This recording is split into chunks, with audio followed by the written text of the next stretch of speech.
Welcome you all on Happy Online Learning on Mobile Communications. Today's topic we are going to discuss on the GSM security.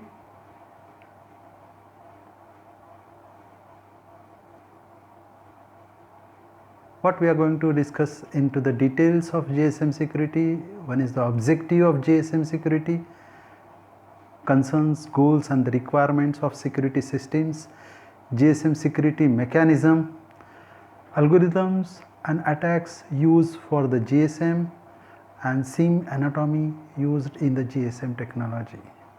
So let's begin with the GSM security operations. As we are familiar with the GSM network that utilizes encryptions for the three purposes. The first purpose is the authentications of user. Second is the necessary key generations, and third one is encryption. Security concerns, it may be related with the first operators, builds to the right people, avoid frauds and protect services. As far as concerned with the customer, it is the privacy as well as secrecy of the customers. Security should be such that at least it's secured as that of the PSTN systems. What is the goal of security? To maintain confidentiality and secrecy on the radio path, to provide strong client authentications, to protect the operator against billing fraud, to prevent operator from comprising of each other's security. It may be by mistakes, unintentionally, or because of competition pressure. What are the requirements of the GSM security design? Let's discuss one by one. Most important part is it should be cost effective scheme. What it should not be? It should not be added significant overhead on the call setup. It should not increase the bandwidth of the channel. It must not increase the error rate. It must not add expensive complexity of the systems. Define security procedures, generations and distributions of the keys is the important aspect as far as concerned. Then exchange information between the operators and provide confidentiality of algorithms. What is the security features? Yes, the important is key management is independent of the equipment. That is, subscribers can change handset without compromising security. Second part, subscriber identity protections. Not easy to identify the user of the systems intercepting the user data. Detection of compromised equipments. Detection mechanism whether the mobile device is compromised or not. Subscriber authentications. The operator knows for billing purpose who is using the systems. And important is signaling and user data protections. Signaling and the data channels are protected over the radio path. GSM mobile station, basically it consists of two parts. One is mobile equipment, ME, and second is subscriber identity module, that is SIM.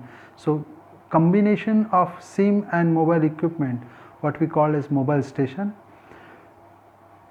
Mobile equipment is a physical module, mobile device, and identified by IMEI, that is International Mobile Subscriber or International Mobile Equipment Identity, whereas SIM, which is Subscriber Identity Module, it is a smart card containing the keys, identifiers and algorithms.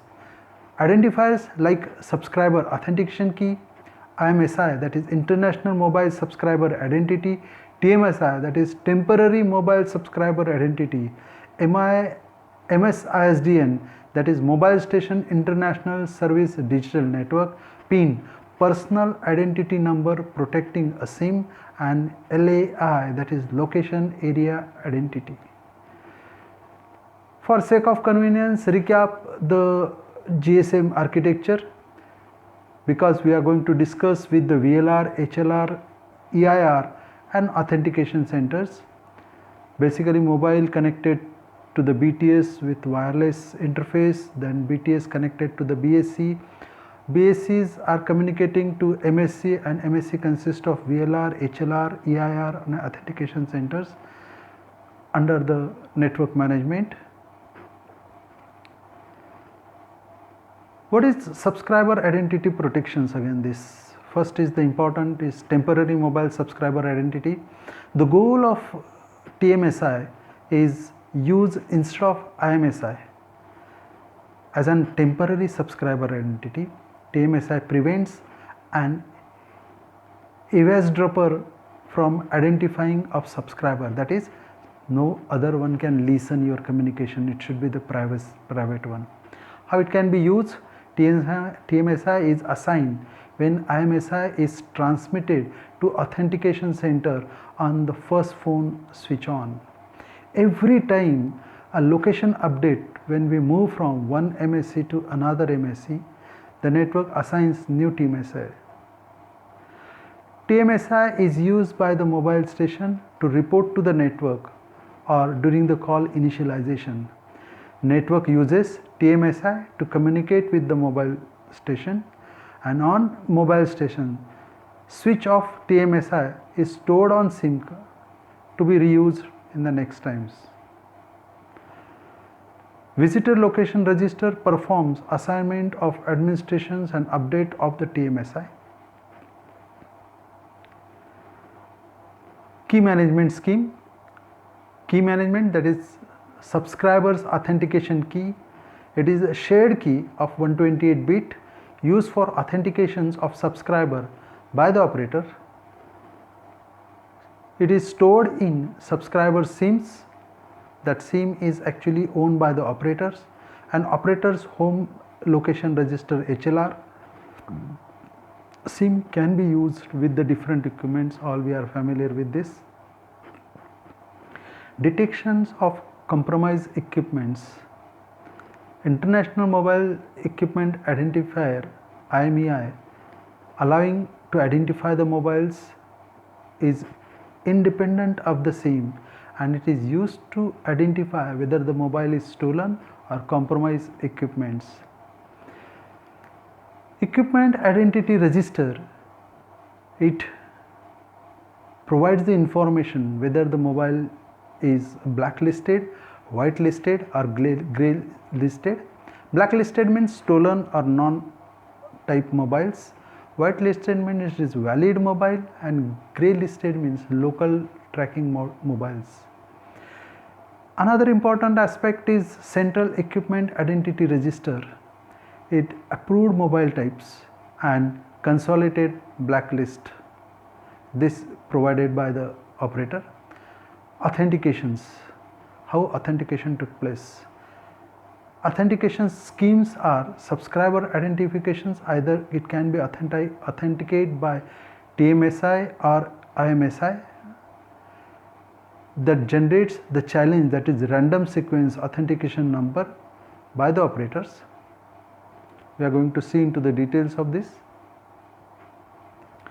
Authentication goal, subscribers, that is authentications and protections of the network against unauthorized use, create a session keys. Let's see the security model of GSM. It basically consists of mobile stations connected wirelessly to the base stations. It is also connected to the guest MSC and home MSC either through wireless and wire network. In mobile station as well as home MSC consist of three algorithms, or it uses three algorithms: algorithm A3, algorithm A8 and algorithm A5. All the three algorithms are used for the authentications. We have to see into the details one by one. Let's discuss with the A3 algorithms, that is for the mobile station authentications algorithm.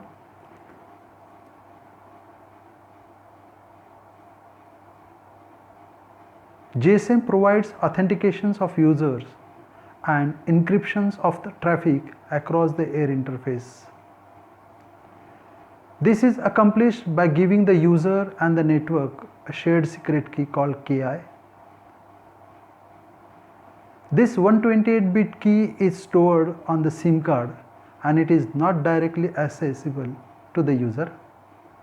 Each time the mobile connects to the network authenticates the user by sending a random number to the mobile.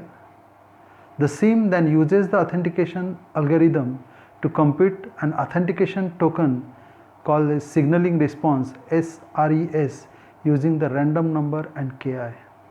Let's see how it is generated.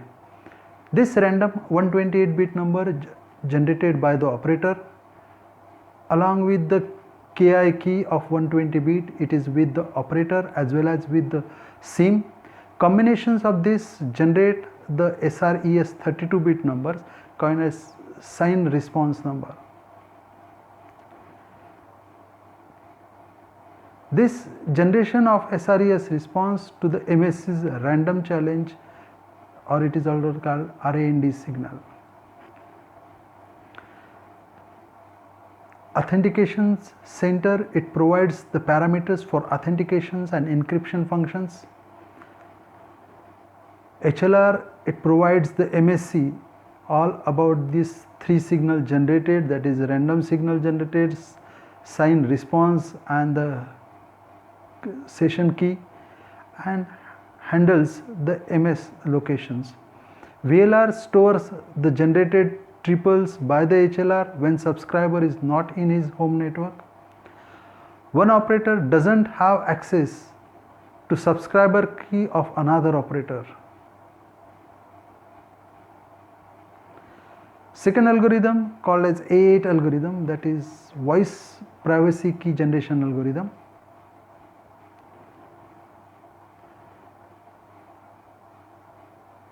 Purpose of this is to generate the session key KS, or it is also called as KC. This mobile sends the sign response back to the network which compares the value with an independently computed SRES. At the same time, an encrypted key called as KC is computed. This key is used for the encryption of subsequent traffic across the air interface.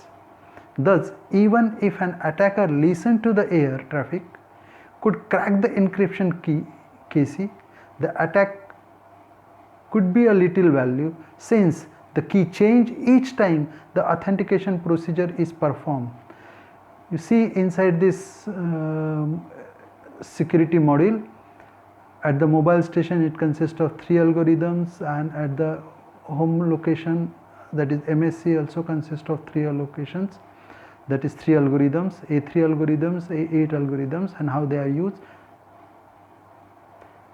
This A8 algorithm, that is voice privacy key generation algorithms, random signal generated by the operators, 128-bit key generated at the or stored at the SIM, and combinations of these two 8 algorithms generate the session key, also called as KC, of 64-bit.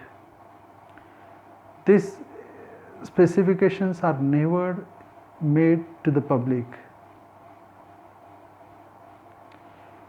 Now combinations of A3 and 8. Both A3 and 8 algorithms are implemented on the SIM.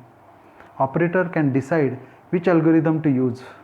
Algorithms implementations is independent of the hardware or manufacturers and the network operators. COM128, that is the hash key, is used both A3 and A8 in most DGSIM network. Last algorithm, that is A5 algorithm, it is used for the encryption purpose, called as encryption algorithms. It is the stream cipher that implemented very efficient on the hardware. Design was never made to the public. Available in 3 variants, A5 algorithms with variant 1 with the very strong version, variant 2 with the weak versions, and variant 3 then GSM Association Security Group and 3GPP design are based on Kasumi algorithms used in 3G mobile systems. How A5 algorithms works? mobile station generates session key generated at the output of A8 algorithm, then 22-bit F numbers are added, combinations of these generate 114-bit encrypted data. That encrypted signals along with input data XOR and output is ciphertext. This ciphertext, so this is what we call as encryption. Now decryptions. This ciphertext act as an input at the BTS. BTS also use the same keys, that is function keys of 22 bits, session key of 64 bit. It also generates 114 bits signal. That signal is XOR with ciphertext and will get at the output data of 114 bit. So this process is called decryption. Actually the real A5 output is 228 bit for both the directions.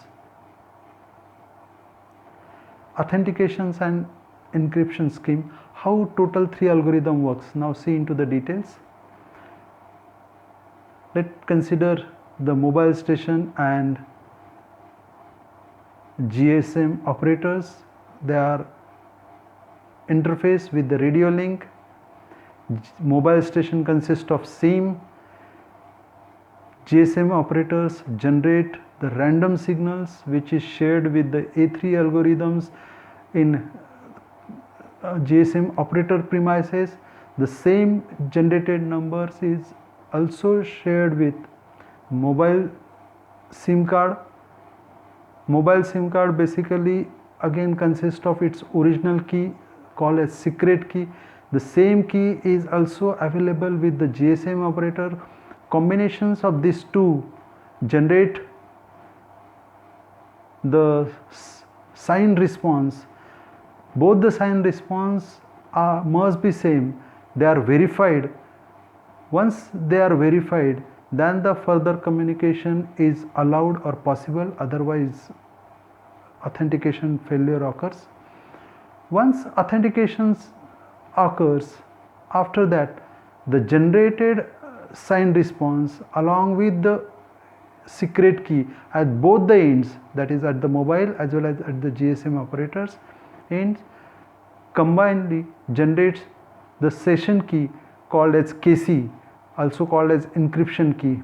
That encryption key along with the function key of 22 bits are added along with input data to generate the encrypted data, and thus we can say that mobile systems provide authentications and encryptions. Now SIM anatomy. Basically SIM is a smart card.